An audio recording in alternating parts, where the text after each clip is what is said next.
Thank you, Mr. Rector. And thank you for you, ladies and gentlemen, and respected colleagues, to listen to my lecture on balancing rural-urban water and resource needs. As already said, I will give this lecture not on behalf of me, but on behalf of a whole team of researchers that also contributed to this presentation. Dealing with rural-urban water resource needs, we need to consider that in the backdrop of global population growth. Between now and 2050, our population will grow to about 9 million people, maybe more, and that will cause a huge pressure on resources and food supply. In addition to that, we have to confront ourselves with the changes of climate, as has been discussed also by Professor Rachel Kite. In climate change, we have to deal with that in two ways. One way is the so-called mitigation. Mitigation means reduction of greenhouse gas emission to the atmosphere, which is causing the climate change, at least for a part. But that's not sufficient because the change will occur. We need to adapt to the system, and that means to cope with the impacts. So the changes in climate causes changes in precipitation, but also sea level rise and resource availability. And our group here in Wageningen and the groups in Wageningen give a major contribution to both themes that are relevant for climate change. Especially the group of Leemans is dealing with that also in the past and in the future. Now, 70% of the population at the globe will be living in deltas, urbanized deltas, which is picturized here. And to come to adaptation, we need to address the situation in these urbanized deltas. And today I want to present to you only 3 topics that are really relevant, and that are water availability in deltas under pressure, but also issues related to water quality and nutrient availability, especially the topic of phosphorus depletion, and to make phosphorus available in the future for our food is a special issue. Now, starting with water availability, we need to think about sea level rise as one of the phenomena, but it's not the only one. It's one of the phenomena maybe threatening a number of deltas with flooding, but also natural processes, geological processes causing subsidence of delta regions, including the Netherlands, are of great effect on the situation on water availability. But also the precipitation in river systems changes. I will show you a few results for different regions of the world where the river discharge will decrease. And that, in combination with sea level rise, has a great effect on freshwater availability. Another topic often forgot about because it is not often in the news, but it's a really strong and slow but very important process, is the desalination going through the subsurface. For instance, in Florida, in the US, the desalination of the water resources is going underground and not through the surface. Here you see the Asian continent, with in blue the regions that are threatened by the salination pressure, so saltwater intrusion. And in that region you can see that all the major cities are located. So there's a huge challenge to deal with water availability in this region, in these regions. Now, if we zoom in into one of these areas, that's the Pearl River, where Wageningen University of the group of Renko Uilenhoed is doing research in collaboration with Chinese partners. You see here a picture of that Pearl River. And the research which is done there is in one of the tributaries of this system. And this team is measuring over a tidal period of 12 to 13 hours, so ebb and flood situation, high tide and low tide. There, in detail, the water behavior in these river systems.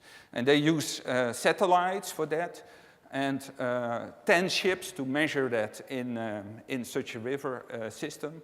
And together with modeling, they can then better understand the functioning of that system. And that is needed to come up with adaptation measures for such a delta. This is just an example. But if we go then to Europe, our own continent where we are close by, of course we know the Netherlands, a lowland area, and we know what is needed to prevent floods. But floods are only one part of the climate change. So if we look to the predictions also made by the researchers Henny van Laane and Lieke Melsen, the data I present here, we look at this picture of Europe, we see the reddish colors, and the reddish colors means that the discharge of the rivers will decrease. The data you see here is an analysis of the last 40 years, but if we take that into account for the river Meuse and Rhine in the near future and make predictions, which was done by another researcher, cum laude, Michelle van Vliet, PhD, she defended her PhD half a year ago, and she showed with her modeling to the future that the water in the River Rhine and in the center of Europe will really dramatically decrease. So even temperatures will rise, as you can see with the reddish colors in these pictures, but even to an extent that thermoelectric power plants will have a difficulty in the future to get enough cooling water to drive their equipment. So energy and climate are also related. Now, if we bring that to the rural, urban environment we are living here in Western Europe, we see that we need to balance this rural urban water needs. So we have to reduce the demand, we have to recycle and reuse, and we have to also think about a better storage of freshwater reservoirs. And we cannot do that by a single disciplinary approach. We have to work with among the disciplines, so interdisciplinarity or multidisciplinarity, but we also have to use transdisciplinary approaches, and that means working and discussing with stakeholders and societal actors. Now, our graduate school, Wageningen graduate schools, but especially the graduate school I'm representing, is really focusing on this transdisciplinary approach. So, interdisciplinary collaboration, social sciences, technical sciences, system analysis sciences, working together to solve the water problem, but we have to work with the stakeholders to come to other solutions. Now, I would like to refer here to Professor Martin Kropp. So this is the quadrant of Martin Kropp. And that means that we need at least 2 disciplines or 2 groups of sciences to solve problems. And one of them is, and I hope that this will function. No, it's not functioning. So on the bottom left corner, you see the information about innovations in microbiology and biotechnology. We need that basic understanding of processes, but we have to translate that one quadrant higher to technology to recover phosphorus. That's that brown circle on top. But if we have that technology, we need to integrate it into an urban environment, in houses and in city quarters. That's going to the right. But then again, we need to change or to adapt our societal systems to be able to do that. So you see that we need to move around this quadrant to come to real solutions. Now, I already mentioned transdisciplinary approaches. So that means involvement of end users, of stakeholders. So that means the public, but also the industry. And we need to integrate that into our research approaches. But in this figure, you can see that we will have changes going to other ways of resources management. So on the right area, that part of the figure, you see the traditional approach, the centralized approach, with large-scale approaches and low involvement of end users. And if we want to go to renewable resources management, we need to go to the lower angle of the figure, where the high involvement of end users is, where we have decentralized approaches and separated water and other waste flows. So that is represented in this figure, from centralized systems to decentralized systems, but in reality, in urban and industrial environments, we have probably the mixtures of these two. We call them modernized mixtures.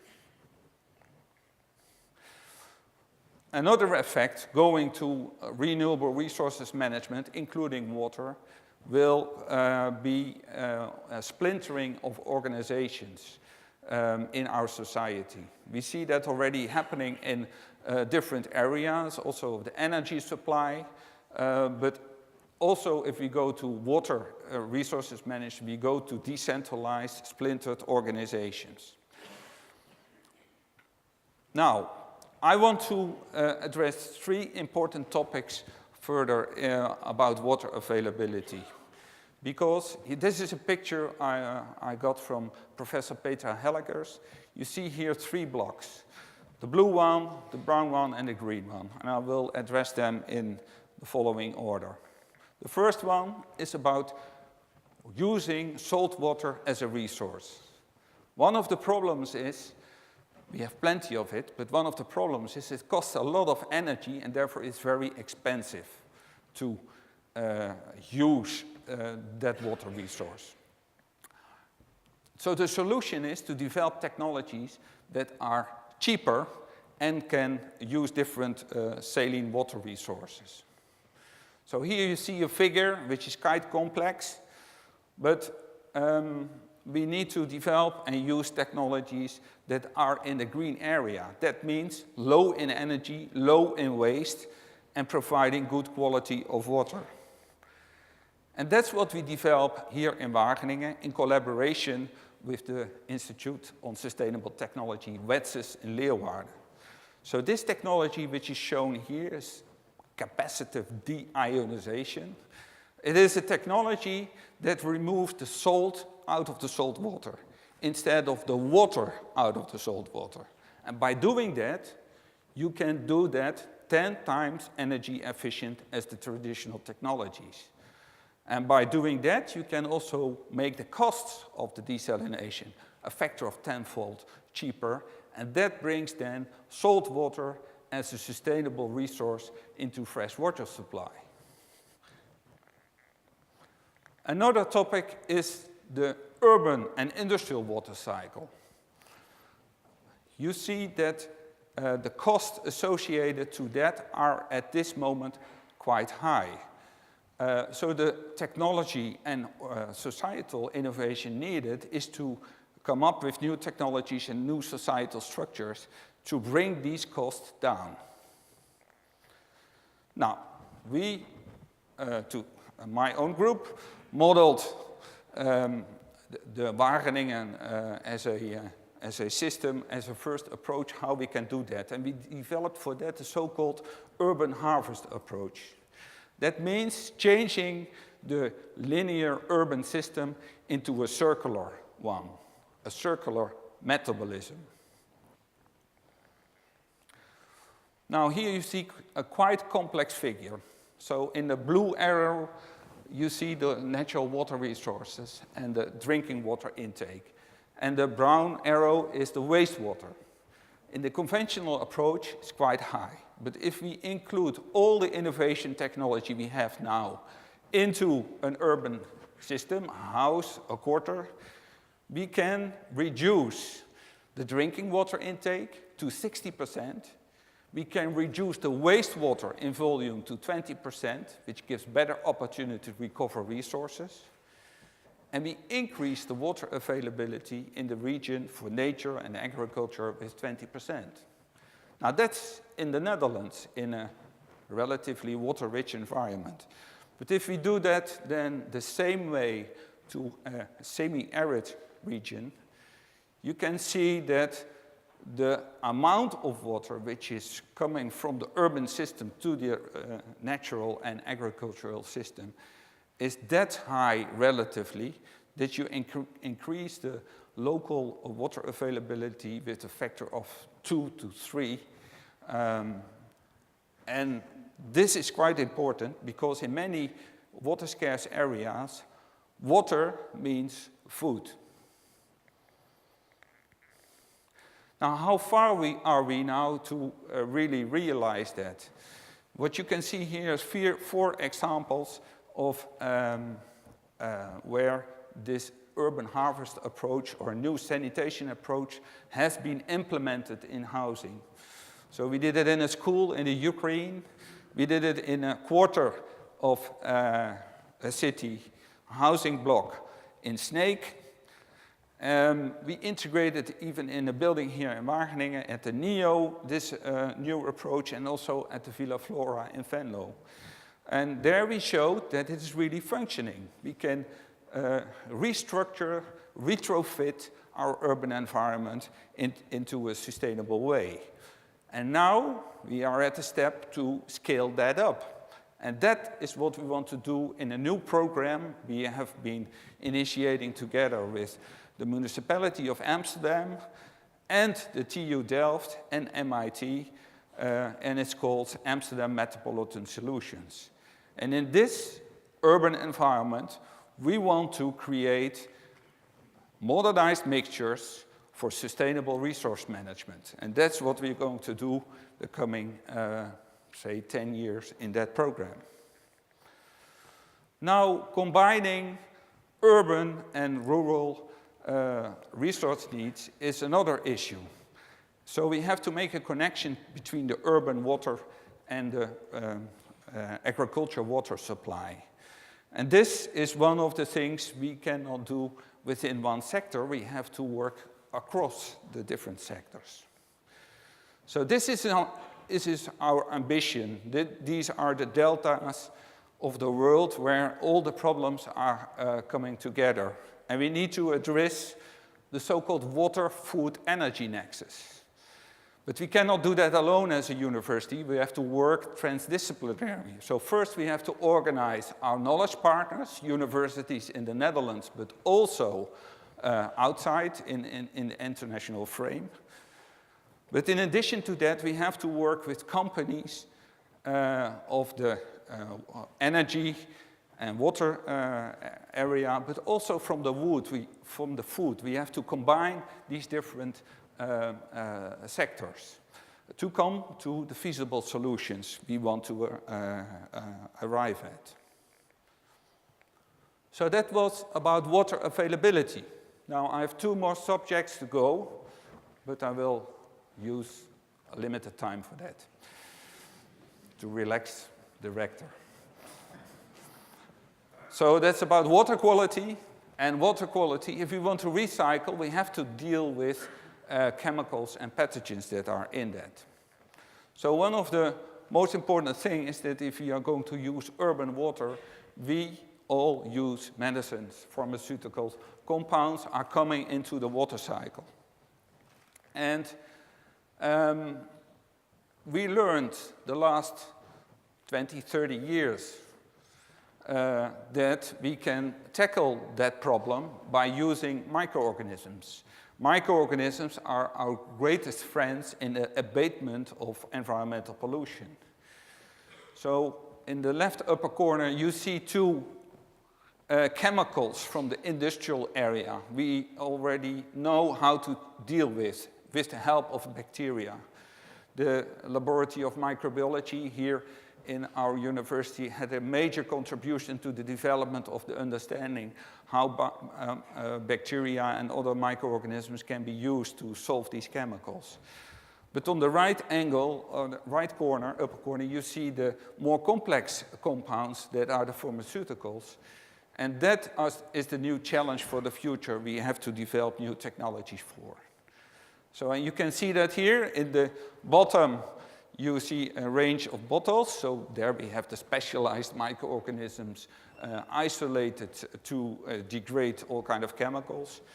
And we have to bring these microorganisms into technologies and maybe also include them into the natural environment to clean our natural resources and our drinking water from the new chemicals we have to deal with.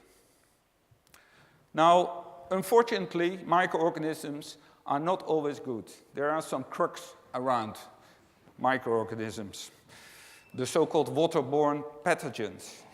And they can make us ill. So diarrhea is one of the major health effects on the global populations, causing most children to die. So if we see closed water cycles, we have to deal with the spreading of pathogens, microbial pathogens in the water cycle. So here you see a picture which was modeled by Dr. Nienke Hofstra, also in our university. And you can see with the colors, the distribution of a microorganism, Cryptosporidium. It's a protozoa, spreading in the water and can make you ill, give you diarrhea. And the more reddish colors or the more greenish colors are higher levels of this microorganism in the system, caused by recycling of water. So, of course, that is what we don't want, so we need to develop approaches for disinfection. Now, the last topic is about nutrients. And I already said I cannot deal with all the nutrients that are relevant, but one is very important, and that's phosphorus. Phosphorus is a finite resource. So we mine it at the moment, and we use phosphorus as a fertilizer for our food production. It is an essential resource.